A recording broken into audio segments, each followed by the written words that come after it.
نمایشگاه فقط یک رویداد نیست، اینجا رنگ‌ها جان می‌گیرن. بنفش البرز روز با صلابت کوه آمیخته شده و کوه نماد صلابت و ماندگاری. آنگاه که این دو در هم می‌آمیزند روایت ما شکل می‌گیرد. در این نمایشگاه بین‌المللی تهران، البرز روز رنگی از وقار و آرامش را با خود آورده است. بنفش، رنگی که در اوج می‌درخشد.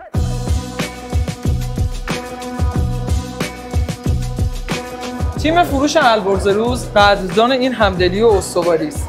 با هم هستیم، با هم میمانیم و با هم آینده‌ای روشن‌تر خواهیم ساخت.